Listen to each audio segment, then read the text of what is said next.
Hello friends, welcome to today சமையல். இன்னைக்கு நம்ம டுடே சமையல்ல மீந்த சாதத்தை பயன்படுத்தி நல்ல மொறுமொறுன்னு ஒரு அருமையான ஈவினிங் ஸ்நாக்ஸ் ரெசிபி எப்படி செய்யலாம்னு தான் பார்க்க போகிறோம். இது ஈவினிங் ஸ்நாக்ஸ் ரெசிபியாக மட்டும் இல்லாமல் ஒரு காலை நேர டிஃபன் ரெசிபியாவோ இல்லைன்னா நைட் டின்னர் ரெசிபியாக கூட செய்து சாப்பிட்லாம். அந்த அளவுக்கு சுவையாக இருக்கும். தேங்காய் சட்னியோடு தொட்டு சாப்பிட்டீங்கன்னா அவ்வளோ ஒரு சூப்பராக இருக்கும். இதை இப்போ நம்ம எப்படி செய்யறதுன்னு பார்க்க ஆரம்பிச்சிடலாம். அதற்கு முதல்ல ஒரு மிக்ஸி ஜாரில் இந்த கப்பால் 1.5 கப் அளவுக்கு மீந்த சாதம் எடுத்துருக்க சேர்த்துக்கலாம். கூடவே தேவையான அளவுக்கு தண்ணி சேர்த்துட்டு இதை நல்லா நைஸாக அரைச்சி எடுத்துக்கோங்க. இப்போ பாருங்கள், இந்த மாதிரி. இப்போ இதை ஒரு மிக்சிங் பவுலில் சேர்த்துக்குங்க. இந்த கப்பால் 1.5 கப் அளவுக்கு சாதம் எடுத்திருந்தேன். அதனால் அதே கப்பாலே 1/2 கப் அளவுக்கு ரவை சேர்த்துக்கிறேன். ரவை வறுத்த ரவை, வறுக்காத ரவை எது வேணாலும் பயன்படுத்திக்கலாம். கூடவே தேவையான அளவுக்கு உப்பு சேர்த்துட்டு இப்போ இதில் தண்ணிலாம் எதுவும் சேர்க்காம ஒரு தடவை நல்லா கலந்து விட்டுங்க. இப்போ இதை ஒரு 10 நிமிஷத்துக்கு நல்லா ஊற விடணும். இப்போ இதை மூடி வச்சுட்டு நம்ம ஊற வைக்கலாம். ஒரு 10 நிமிஷம் இருக்கட்டும். இப்போ ஒரு 10 நிமிஷம் ஆயிடுச்சு. இதை நம்ம திறந்து பார்த்துடலாம். இப்போ இதில் உங்களுக்கு விருப்பப்பட்ட காய்கறிகளை சேர்த்துக்கலாம். நான் இன்னைக்கு 2 மீடியம் சைஸ் பெரிய வெங்காயம் நல்லா பொடிசாக கட் பண்ணி எடுத்துருக்கேன், சேர்த்துக்கிறேன்.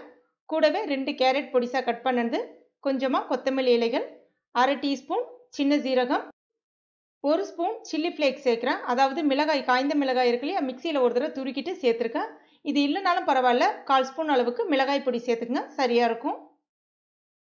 சேர்த்துட்டு எல்லாத்தையும் ஒரு தடவை நல்லா இந்த மாதிரி கலந்து விட்டுக்குங்க. இப்போ இதில் ஒரு தாளிப்பு சேர்த்தா இன்னும் ரொம்ப அருமையாக நல்ல வாசனையாக இருக்கும். அதுக்கு ஒரு தாளிப்பு கரண்டியில் 1 ஸ்பூன் அளவுக்கு எண்ணெய் சேர்த்துட்டு கூடவே 1/2 ஸ்பூன் கடுகு சேர்த்துருக்கேன். கடுகு பொரிஞ்சு வந்த பிறகு ஒரு 1/2 ஸ்பூன் அளவுக்கு இஞ்சி நல்லா பொடிசாக கட் பண்ணது, ஒரு மீடியம் சைஸ் பச்சை மிளகா பொடிசாக கட் பண்ணி எடுத்துருக்கேன், அதையும் இது கூட சேர்த்துக்கலாம். கூடவே கொஞ்சமாக கருவேப்பிலை இலைகள் சேர்த்துட்டு இது எல்லாமே நல்லா ஒரு தடவை வதக்கி விட்டுக்குங்க.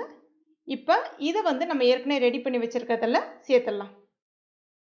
கூடவே ஒரு 1/4 ஸ்பூன் அளவுக்கு ஆப்ப சோடா, அதாவது சமையல் சோடான்னு சொல்லுவாங்க இல்லையா, இங்கிலீஷில் பேக்கிங் சோடான்னு சொல்லுவாங்க, அந்த சோடா உப்பு கொஞ்சமாக சேர்த்துக்கலாம். சேர்த்துட்டு ஒரு தடவை நல்லா கலந்து விட்டுக்குங்க. ஆப்ப சோடா சேர்த்து செஞ்சீங்க அப்படின்னா உள்ள நல்லா ரொம்ப சாஃப்டாக வரும். அதுக்காக தான் சேர்க்குறோம். உங்களுக்கு விருப்பம் இல்லைன்னா நீங்கள் அதை தவிர்த்துடலாம். இப்போ இதை குழிப்பணியாரக்கல்லில் நம்ம ஊற்றிடலாம். மாவு பார்த்தீங்கன்னா ரொம்ப தண்ணியாக இருக்கக்கூடாது, இந்த அளவுக்கு நல்லா திக்காக இருக்கணும். அதே மாதிரி 1 ஸ்பூன் மட்டும் மாவு அள்ளி விட்டால் போதும். சில சாதம் கொஞ்சம் குழகுழப்பு தன்மை அதிகமாக கொடுக்கும். அந்த மாதிரி இருக்கும் பட்சத்தில் நீங்கள் கொஞ்சமாக ரவை கொஞ்சம் கூட சேர்த்துக்கலாம். ஏன்னா சில சமயங்களில் எடுக்கும்போது அடியில் ஒட்டிட்டு வர்ற மாதிரி இருக்கும். அப்போ என்ன பண்ணலான்னா, நீங்கள் ரவை கொஞ்சம் கூட சேர்த்து செஞ்சீங்கன்னா உங்களுக்கு நல்ல மொறுமொறுன்னு இருக்கும், ஒட்டாமல் அழகாக வரும். இப்போ எல்லாமே ஊற்றியாச்சு. இப்போ இதில் தேவைப்பட்ட கொஞ்சமாக எண்ணெய் சேர்த்துக்குங்க. ஸ்டவ்வை மீடியம் ஃப்ளேமில் வச்சுருங்க. இதை மூடி வச்சுருங்க. ஒரு 2லேருந்து ஒரு 3 நிமிஷம் மட்டும் அப்படியே இருக்கட்டும். இப்போ ஒரு 3 நிமிஷம் ஆயிடுச்சு. இப்போ திறந்து பார்த்துடலாம். இப்போ பாருங்கள், அடியில் நல்ல சிவந்து வந்திருக்கு பாருங்கள். ஃபாஸ்ட்டாக வச்சிங்கன்னா சட்டுன்னு கருகி போயிடும். ஏன்னா இதில் நம்ம சாதம் பயன்படுத்தியிருக்கோம். அதனால மீடியம் ஃப்ளேம்லேயே வச்சு பண்ணுங்கள். நல்லா சூப்பராக சிவந்து மொறுமொறுன்னு வரும். இப்போ இதை நம்ம திருப்பி போட்டுடலாம் ஒன்று ஒன்றா.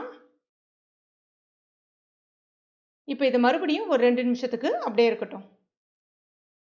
இப்போ ஒரு 2 நிமிஷம் ஆயிடுச்சு. அவ்வளோதான், நம்முடைய சுவையான மீந்த சாதத்தில் ஒரு அருமையான ஸ்நாக்ஸ் ரெசிபி ரெடி ஆகிடுச்சு. இது நீங்கள் ஈவினிங் ஸ்நாக்ஸ் ரெசிபியாக மட்டும் இல்லாமல் நைட் டின்னர் ரெசிபியாக சாப்பிட்லாம். தேங்காய் சட்னி இல்லைன்னா கார சட்னியோட தொட்டு சாப்பிடும்போது அவ்வளோ ஒரு டேஸ்ட்டாக இருக்கும். கண்டிப்பாக நீங்களும் உங்கள் வீட்டில் ட்ரை பண்ணி பாருங்கள். ட்ரை பண்ணிவிட்டு மறக்காமல் எனக்கு கமெண்ட் பண்ணுங்கள். இந்த வீடியோ உங்களுக்கு பிடிச்சிருக்கும் நம்புறேன். பிடிச்சிருந்துன்னா லைக் பண்ணுங்கள். உங்கள் நண்பர்கள் மற்றும் ஃபேமிலி மெம்பர்ஸ் கூடயும் மறக்காமல் ஷேர் பண்ணிக்கங்க. மேலும் இது போன்ற டேஸ்டி ரெசிபிகளுக்கு நம்ம டுடே சமையல் இது வரைக்கும் நீங்கள் சப்ஸ்கிரைப் பண்ணாத நண்பர்களாக இருந்தீங்கன்னா உடனே சப்ஸ்கிரைப் பண்ணிங்க. கூடவே மறக்காமல் அந்த பெல் நோட்டிஃபிகேஷன் சிம்பிளையும் ப்ரெஸ் பண்ணிங்க. தேங்க்யூ.